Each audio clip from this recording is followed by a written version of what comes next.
În mica mea casetă de bijuterii diplomatice nu sunt realizările mari și nici summiturile. Sunt anumite întâlniri cu oamenii care au reflectat ceea ce îmi doream să realizez și mi-au dat un anume sentiment despre valoarea și impactul muncii mele. Declarația aparține ambasadorului Cord Meier-Klodt, cel care a reprezentat Germania la București timp de 4 ani și jumătate. Misiunea diplomatică s-a încheiat, dar amintirile rămân cu diplomatul german. Sunt Cristina Cileacu, începe Pașaport Diplomatic.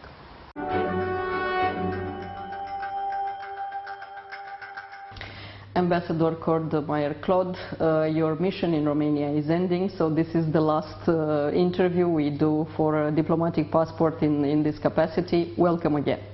Thank you very much. I think I did my first one very early into my stay, and here is the last one. Thank you for the opportunity. Well, as you said, you've been in the program quite a few times during the last 4 years, and your answer was always showing a different perspective. It doesn't matter the topic. Let's talk about politics, because this is the main purpose of this program. So how would you describe the 4 last years of Romanian politics? Of course, it was a sometimes bumpy road. But looking back on these now even 4.5 years that have been the honor and the pleasure to serve in this country, I have clearly seen a positive trajectory. We started in the early 2017 in rather difficult times. It was the fight for European values, trying to oppose efforts to undermine rule of law and the fight against corruption.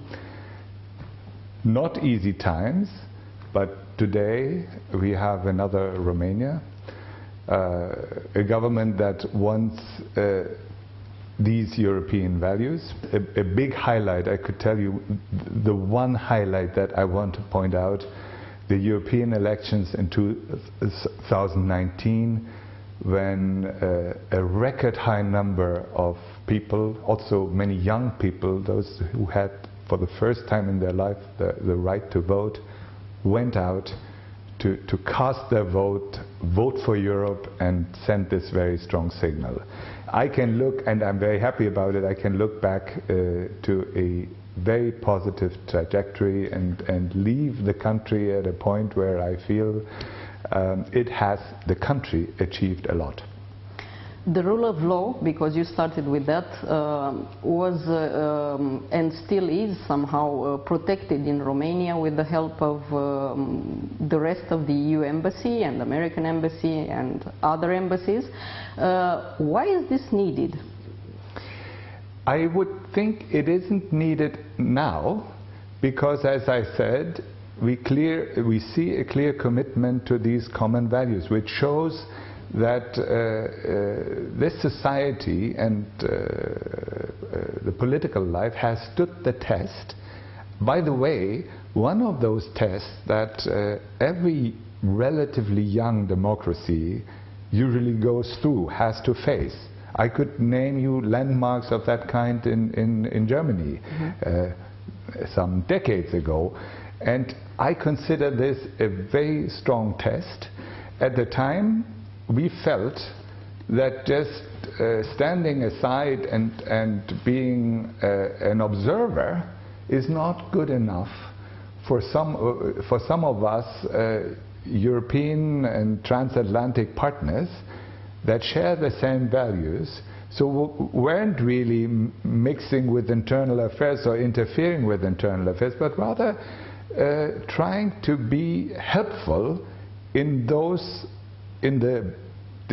defending for the better interest of all of us those common values. The common values are also being now, let's say, improved, because in the entire Europe there is a big talk about the future of Europe.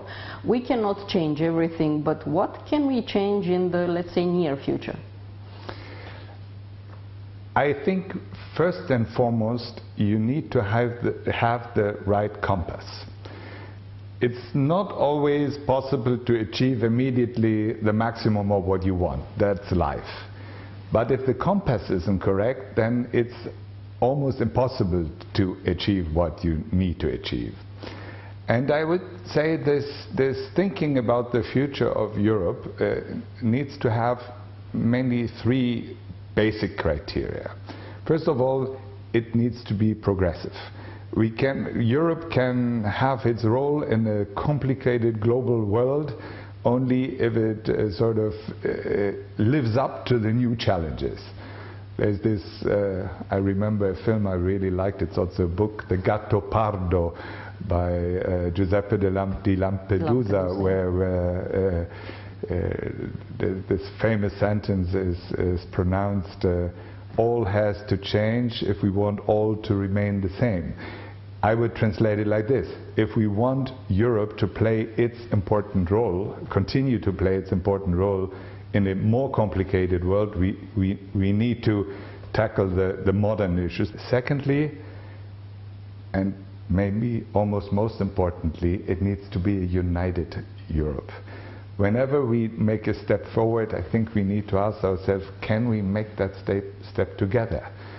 We have to be, it shouldn't be the smallest common denominator, but I think we always need to bear in mind, are we united on those steps? Because if we are not, the others out there, opponents, will benefit from it. Every divide serves for others who have other interests than us to split us apart, and is not in our interest.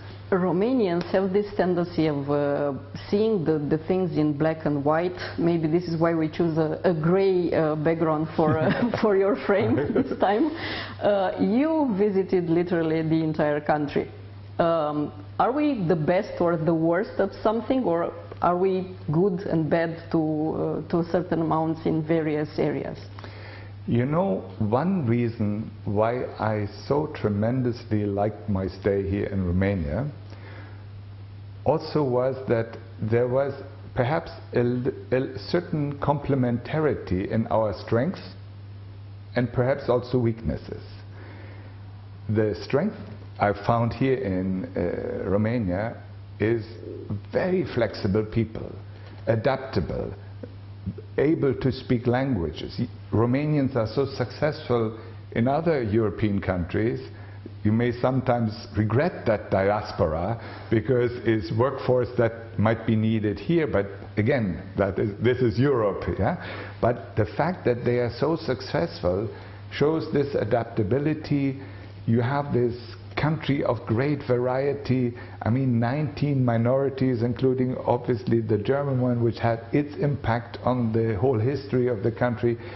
This is what I really admire and think is a great strength. Sometimes when you want to project your interest long term, you need this strategic approach. You need not to work for now or a certain, in the course of the term of one government, there are overarching perspectives or objectives, and I think in that sense that is something where Germans tend to be to have their strength sometimes, and the combination of both could make a perfect Europe. So I would say Romania to me is not black and white, and it's certainly not gray. It's colorful, rich. That's how I have experienced it, both the country and the people. I would conclude all that by saying that if Romania in that sense contributes already now a lot to Europe, and if it takes a strategic stance and making those qualities part of their profile in a stronger Europe, it would be even better. You kind of anticipated my next question, because I want to ask you, how are we seen, let's say, from Germany in the region? What should be our role? What is expected from us? First of all, I think you are seen, Romania is already seen as a pillar of stability in the field of security. That absolutely in the southeastern European region. that role and the strong transatlantic ties that they have and promote is already a big asset. But I think also in the framework of all the other big issues that Europe has to shoulder, I've always appreciated that Romania is never at one end of the spectrum. Romania is never, we used to say that in the Cold War times, a Mr. Niet, a Mr. No. Maybe not always exactly with the same priorities. I mean, each country has their priorities. We do, normal, yeah. But always ready to go for the compromise, as it has very well chosen on a few strategic projects, like the 3C initiative, I don't know which was initiated by the Eastern European partners, but at some point contained for us the risk to splitting us apart. Romania used their presidency to invite Germany to join and has this mindset.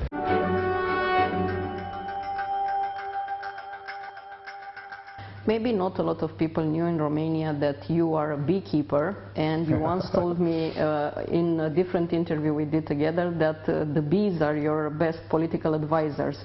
How do the bees do politics? In a sustainable way. You know, this is it, where individual interests have to sort of give way to the greater interest of the entire tribe, of the people. There, each and every bee knows at what time of the year, in what period, what role to play. It is so fascinating, and I admit these were pandemic times where we had to spend more time at home. That I could watch my bees on our terrace was one of them, on the one hand, very soothing, because you hear this nice sound of busy people out there. But at the same time, it made me, and you're right, reflect on the deeper logic of their behavior. They have a boss, a lady boss, the queen, and they sort of work entirely for her and trust her entirely until the moment they feel that maybe the queen is not exactly working in the best interest of the community. Then they find their ways. And so on and so forth. They manage to make it through a tough winter by just keeping together and maintaining a body temperature of the entire community of 35 degrees is almost our human body temperature. So many fascinating. I could go on in the interview.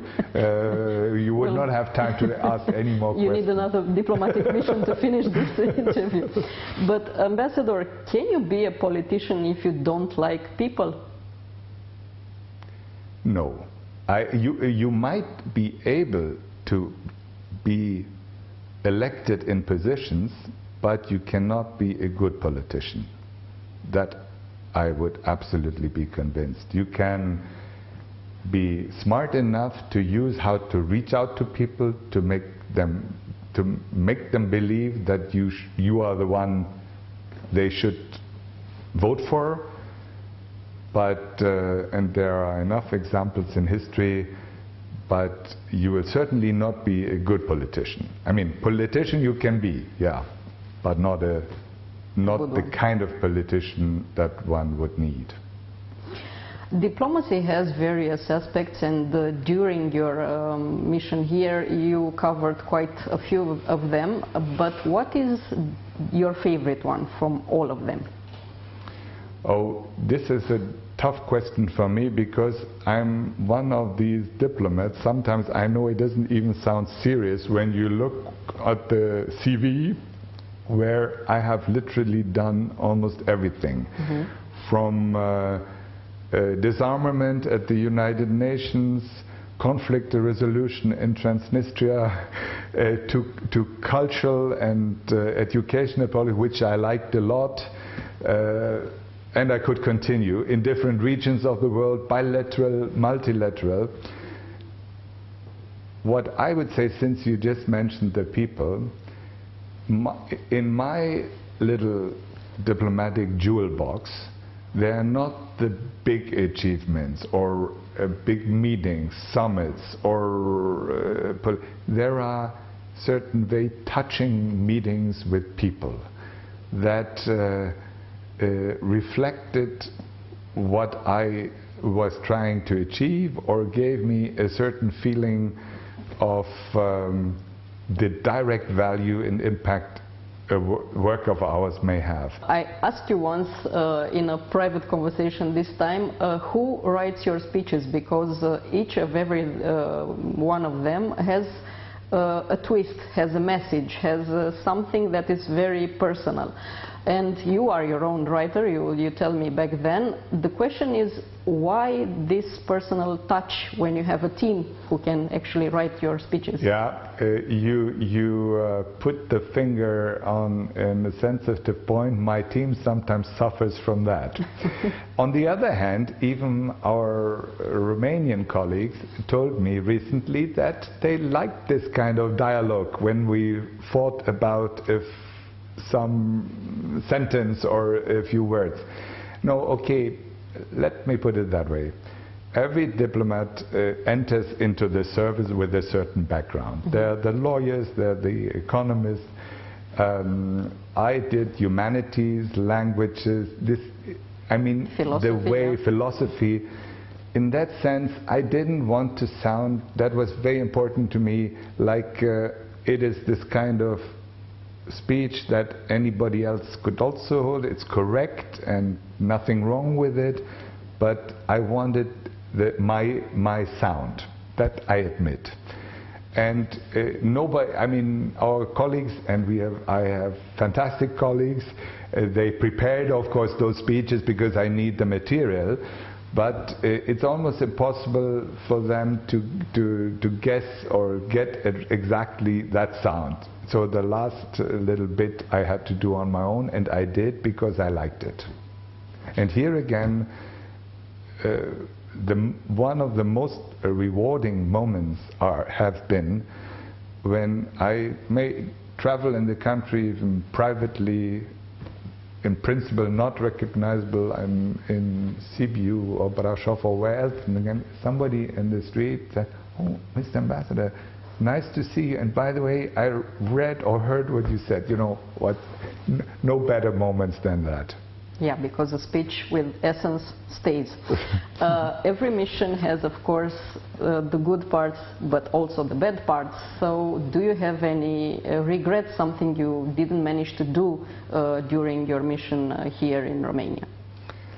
I don't know whether it sounds immodest, but I would say no. No regrets. I am in a way grateful that right at the outset I had the correct intuition that this is a very special posting at a very special moment in time where I need to do a little bit more than the ordinary to do a good job. Meaning not just observe, but take some actions, some active part. I felt I owed it to this very active society, and I owed it to our overarching common European interest, as I said earlier. That I took the right stance at the beginning was my luck to a certain extent, or an intuition, and everything else in a way followed from there. And then we had these really rewarding moments, and I mean, here I give it all to the Romanian public and the people who, in my view, have been very smart through those 4.5 years. Whenever there was a moment for them to express their view, European elections, this referendum on the family, I always felt, yes, they are taking an active part in what is going on, and I understand their motives. Ambassador, thank you so much for your work in Romania. It was a pleasure to meet you, and good luck with your next mission in Dublin. That is very kind of you. Yes, I leave with a full heart of fantastic memories, great hospitality, generous people, and journalists that took an interest in talking to us, and I thank you for that. And I have to add, there is a big community of Romanian people in Dublin, so you'll meet us more. Yes, very good. That's a deal. Yeah. Thank you.